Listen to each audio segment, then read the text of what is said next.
Hello,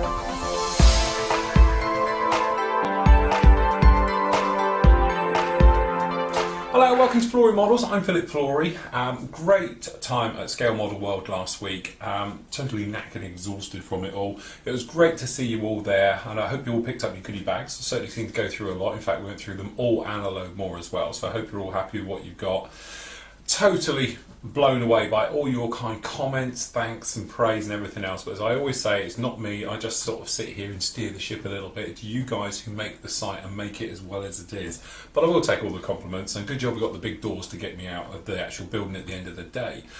As I said, it's one of those shows that you can just sort of spend a lifetime going round. The quality of the models as ever was absolutely second to none, and I hope to bring you some great footage and photos from that a little bit later on in the show. But needless to say, it was absolutely amazing. One thing that was totally amazing, I just will mention it here before we clear it away, is that thank you to the 30-second SIG for the kind trophy, which we got the grip here and a fan blade from a Harrier, for my Harrier, which wasn't in the competition or anything. This is the one we did as a video build many years ago, and if I'd known it was going to be judged, I would have dusted it. But I just took it by chance up for the club stand that I'm with, the South Dartmoor group, and going through and just had it up there just displayed. And needless to say, on the Sunday, nobody was surprised greater than me for getting the best Harrier at IPMS Telford this year. Totally blown away, guys. Thank you very, very much. I'll look after this year and will take pride of place in my cabinet alongside the Harrier this year. Couple of things, we all bought loads and loads of stuff, and I have gone out and bought some kits as well, like everybody else did, and we've got some reviews of that coming up in a little bit later on in the show. So basically, here's a flashback to how it all began. Okay, so here we are. It's what now, 10 to 8 on Friday morning. As you can see, the actual place is looking a little bit bare because everything has been stripped out and is all down here, all ready to be loaded in the car. Got some kits going to some of the guys. There's all our stock, which is going up, which doesn't look very much, but trust me, the weight is phenomenal. So the shuttle, as you can see, we never did get the base done, which is a bit of a thing because it is there. I wasn't going to rush it at the end of the day, so we've left it behind, so we'll just sit like that. Got to figure out our way to do that. Thinking about it, I think if we put a fairing on the tail end of the shuttle itself, and I put little 747 and NASA on the car, we could actually ride it piggyback, which might be the easiest way. Tomcat as well. Another thing you probably all should know is that every time we do a show, some bits and pieces fall off of the actual models. So you spend your day before putting them all back together. Tomcat is no longer nevertheless. We've got aerials all had to go back on, some weapons, and I also lost a couple of panelled doors, which I did totally lose in the move. So I've had to actually refabricate some of those and put them on. A couple of you are asking about how we transport models. This isn't a true representation, to be honest. I have got some solid plastic tubs which has gone up with our friend Pete Harris, who's a member on the site. He's taken them up already. These are just a couple of others. What I tend to do, these haven't got any little bits on the bottom that are going to fall apart. So here we've got the Mustang, which is in gear up conform, just sitting on bubble chip-ins. So it's nicely moved around like that. Down below we've got the Hawk, and you can probably just see the tail planes, sorry, the wings at tips actually, of the good old Seafire in there. Now they're just down on, there's bubble wrap underneath them to act as a cushion. The actual chip-ins is really just to stop them moving around. But little things you have to worry about doing this is this. Will that aerial be there when we get there? We're not sure. It might have to be glued back in. But certainly because this one is a bit fragile with that canopy and things like that going on, I didn't want to run the risk of actually, you know, being in a situation of losing it. So I thought just sitting it down, some chip-ins just to hold it in place, and that way we can stack them one on top of the other. So now what we've got to do is basically get all this loaded into the car. So here we go, pretty much solid in there. I've gone for the approach of just hope that it gets there in one bit. So we've got the shuttle in the back, everything around. As you can see, we're pretty much full up absolutely everywhere. At this point you wish you had a van. Okay, same on the other side. So yeah, pretty full. So anyway, next, quick shower, get changed, and we're on the road.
Okay, so here we are, day one, Friday setup. It's now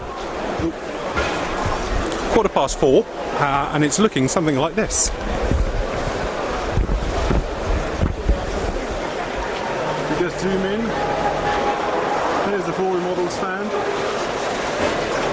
There's Steve and Mel. Wait for the others to show up. Everything else looking good, beginning to set up. We'll be here to probably around about 7:30 tonight, and then a quick set up in the morning, and then we're all ready to go for tomorrow's main show.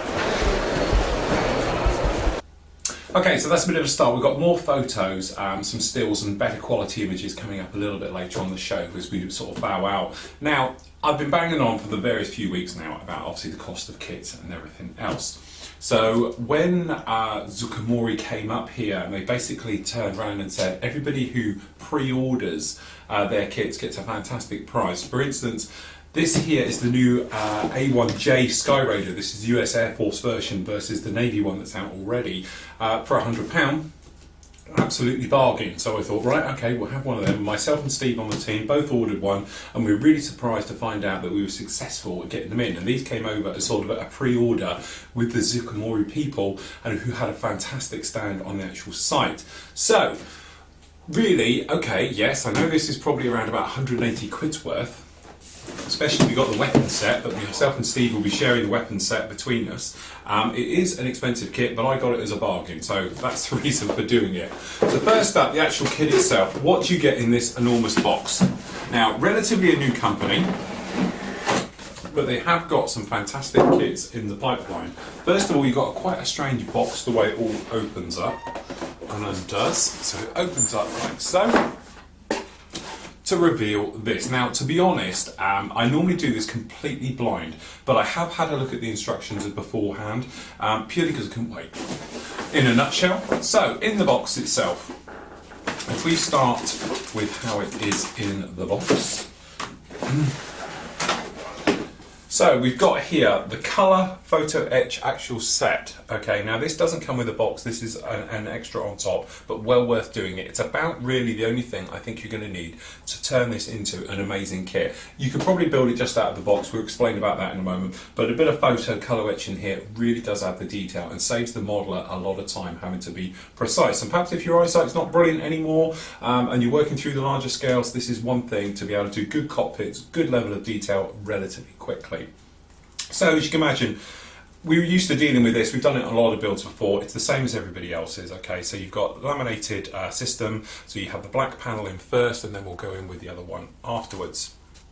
Now, the instructions. A couple of weeks ago we spoke about the actual, whose was it, and I'm just trying to think of it, Wingnut Wings kits, saying that their instructions were absolutely beautiful. Well, if we just zoom in a little bit, these guys have done a great job on here as well.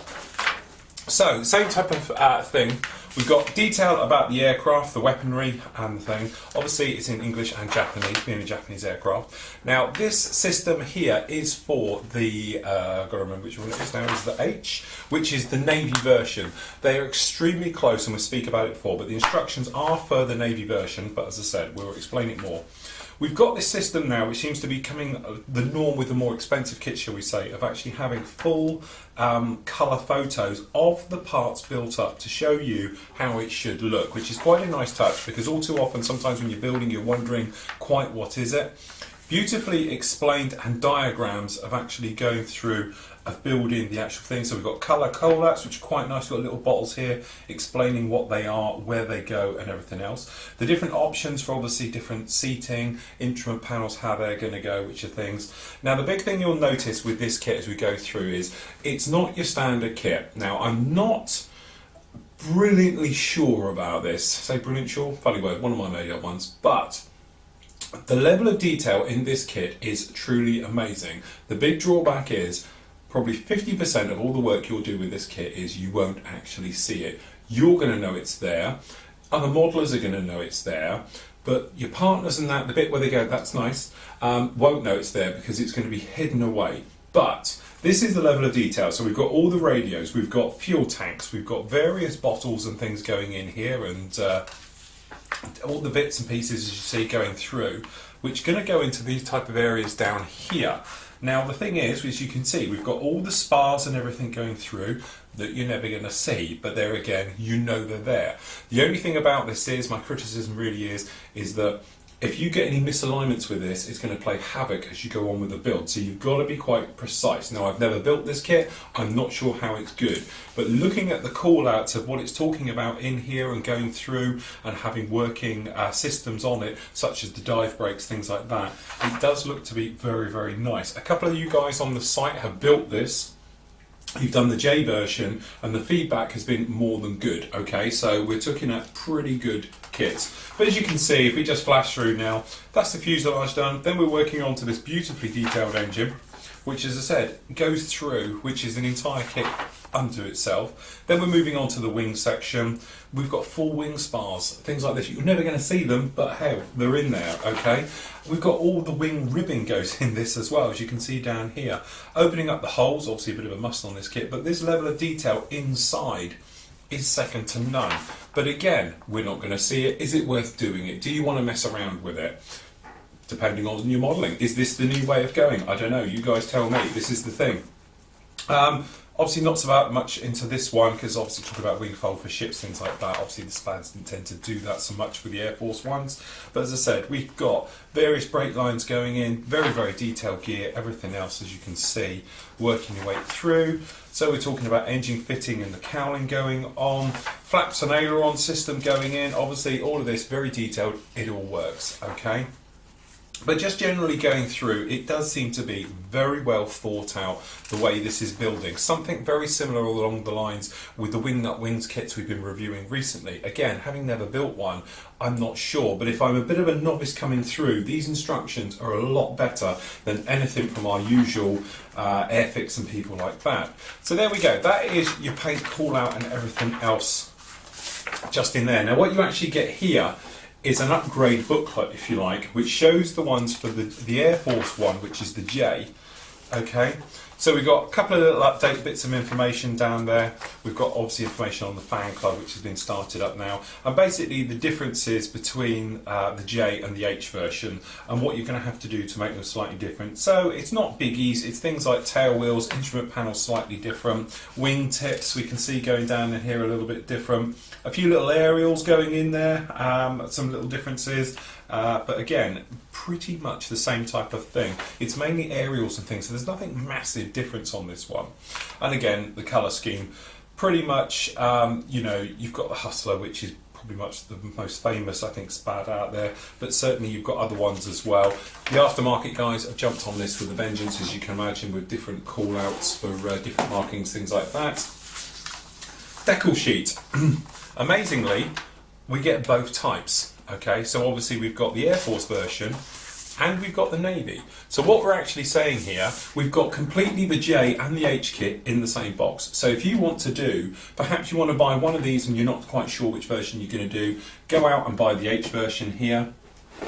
And then that way, sorry, the J version here, and then that way you can go along and build the Navy version, which is the H, or the J. All the parts are in the box to do either kit, which is quite a nice touch to do. It's very sort of similar to how some of the kinetic kits got reboxed by Atari, where you could do various versions instead of the original call-outs. But again, nicely laid out instructions. But instructions are only so much of it. What we want to do is find out actually what we get in the kit. So, it's all individually bagged, which is always a nice touch. For the price, we'd sort of expect it. Proper bags, proper detailing. Now, if we bring you in just a little bit closer. So, as we can see down here, it's 1/32. Things are going to be bigger. Okay, we're not expecting fine, crisp detailing. We don't really need it. Okay, but the only thing I would say is the quality of the plastic is quite textured, which to me means it's sort of low pressure, or certainly the mould wasn't polished before it went in. But as I said, it's that scale thing. You can get away with it on here. We have, just checking, I don't know if that's a little bit of flash around here on the edge here, maybe. I'm not too sure. It might not be. It may be just the way that it's actually moulded. As I say, not being a complete know-it-all on these kits. That's just the other half. we're going to go through. So we've got various wings here. We have got texture, which is done here. We've got these bit of texture down here, which is all very nice. The trouble is we've got that usual problem where we've got it showing through on the top. I think you can probably see that, especially down here and on the back. I know I keep going on about these things, but you know, in real life you probably will get that little bit on the aircraft itself, the little sort of stressed skin. I've got quite a famous photo, seems everybody probably nicked it, of a B-52 where it looks completely rippled all the way down in real life. Obviously it's an old aircraft, it's got stress, the skin does stress. On these, not too sure you'd want it in those areas. We have got a little bit of flash running down along the front edge, but nothing too much you would worry about. The only thing is we're quite softly moulded perhaps on these edges as it goes through. I might be looking for something a little bit sharper, but we've got good detail as all this runs through. So far so good. Again, it's going to be a mirrored set. Detailing underneath, again, very large lumps, bumps and nodules all over it. Okay, I'm not going to bother getting this one out of the sprue, but again, it's quite clunky. It's not as crisp as I would say with other things. The prop there, you know, I hate pulling kits apart, I really, really do, but I don't think this back edge of the prop would probably be like this. I don't know how far we can get the camera in to show this. But we've got this trailing edge on the prop, okay, and if we drop it down you might be able to get a better idea of it. But we've got this sort of trailing business going on in here which looks like a curve onto them or something else like that. You might be able to see it on these as I manoeuvre it through the light. But you can probably see it up here on this one, and certainly on this one down here, this edge you've actually got down here. Looks like a sink mark running down the trailing edge. Again, hey, perhaps the real one's got it. Don't know, never been up close to one, unfortunately. Well, not whilst the prop's not turning anyway. Okay, so we've got cowls, again, pretty basic. The actual bomb ejector racks, pretty basic. We've got some covered up for the fuel tanks, quite hefty moulding lines down the back. Engine detail, again, quite nice. Can't see any relative ejector pin marks in awkward places. Everything looks quite nice, but little attention to detail, which somewhat laughable. But as you can probably see here, we've actually got the pistons inside the cylinders that we'll never see, which is quite ironic, really. I've never seen detail like that in such a place. So we've got the wing spars here. This is how it's going to fit in. So you're not building them individually. They do go in quite normal. Okay, so far, you know, it's one of those kits. The detail is here. The quality, I don't know. Bulkheads, same thing. We've got no signs of flash. Seats we got down here. You can have obviously with harnesses with that. Padded seats, which is quite a nice touch. Running through instrument panels, things like that, we could probably do. Forward ones, all looking quite nice. We've got no problems there at all. Interesting to note, we've got two control sticks with this. Does it mean we're going to get the twin stick version? It'd be a nice touch if you did. Giant wing spar, we've got some nasty ejector pin marks in that. There again though, depending which way round, we have the front end showing, you're not going to see them, so we're not worried about it. Okay, the main gear itself, as you'd imagine, it is quite a chunky beast. We've got nice details with the hubs, things like that running in there, and everything else. To be honest, it very much reminds me of the trumpeter stuff. Okay, it has that thing. This will be your extra sprues now, which are coming in for the separate parts. So we've got a slightly different hub for the thing. We've got a couple of aerials, got that big whip aerial on the tail that the Air Force one has, the Navy one doesn't, and we've got the different wingtips. And I assume we've got a couple of other bits in there, and then I'm hoping in here, because I haven't seen it yet, is the glass work. So it's quite nice, it's in a foam bag to stop it getting horrible. Centre seam, but I have to say, beautifully moulded. Okay, if we bring you in nice and close in here so you can see the quality. Very, very nice clear front canopy. If I run my finger behind it, you can see there's hardly any distortion in there whatsoever. That's very nicely done.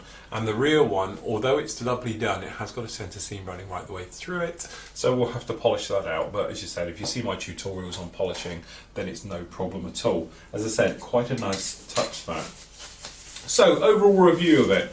Okay, is this the new way of moulding kits? Are we going to be seeing a situation now where manufacturers are going to start putting detail inside the kit? Certainly Trumpeter jumped on this bandwagon a long time ago by giving us engines and electronics bays that come with the kit itself. The Tomcat we did recently, it's got all those details in there which modelers have sort of embraced and moved on. I know there's a lot of criticism about this kit having all these wing spars that you'll never see. But if you're going to take your modelling perhaps to that next level, building those in does give a more internal structural point of view to the build, as well as obviously the external that we're all used to. Certainly a lot of people have said about this kit, what's the point? Okay, but we've all done it now with Tamiya stuff. We've got wing spars in those, we've got limited cockpit areas going in, and certainly some spars around those areas which we can never see, fuel tanks, things like that. Okay, so they've limited themselves, things you will never get to see in a million years, they don't bother with, but they're getting there with all the other details are coming to life. Perhaps this is going to be the next sort of upgrade to that we're going to move forward now that you're going to see these parts. But certainly for the money, if you can get it as a bargain, I think it's well worth it. Nobody else does a 30-second SPAD, the Sky Raider. It's an absolutely beautiful kit and a lot of fun to do. Well, here she is, all completely done. I know a lot of you saw her at the show.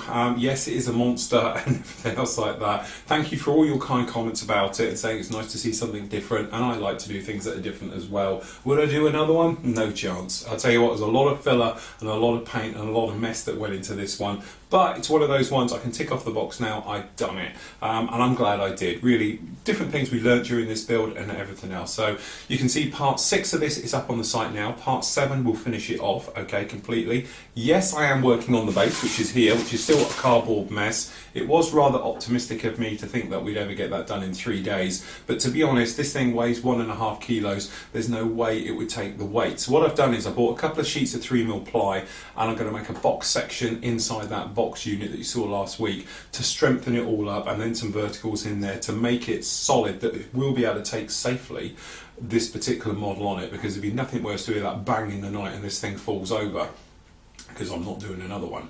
Okay, so what I'm going to do is, part, say 6 is up now, 7 will finish this build off next week, and then what I'm going to do is I'm going to do the base one as a slight separate. It will be still on the back end of this, but it will actually just be slightly separate. So we'll keep the shuttle as one build, and because that's so much work, we're going to call that a separate build as well. So I am starting on that actually this weekend. I'll be pushing through with that one, as well as the actual F15. The first part will be up next week.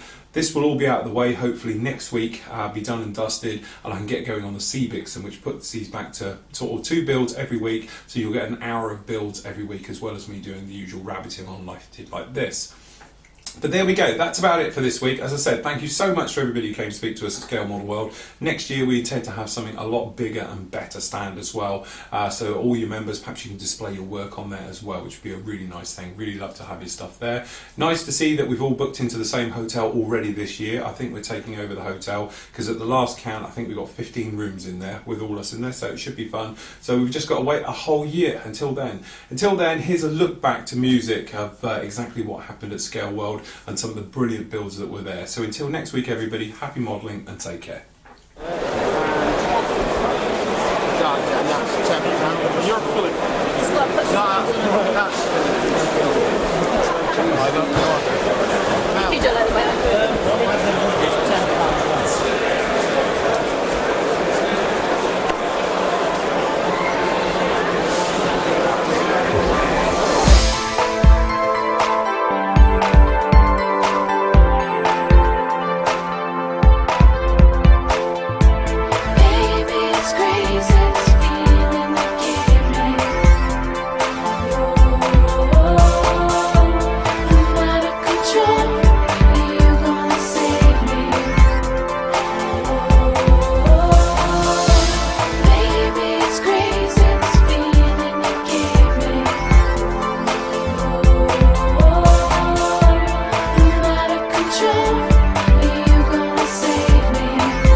try.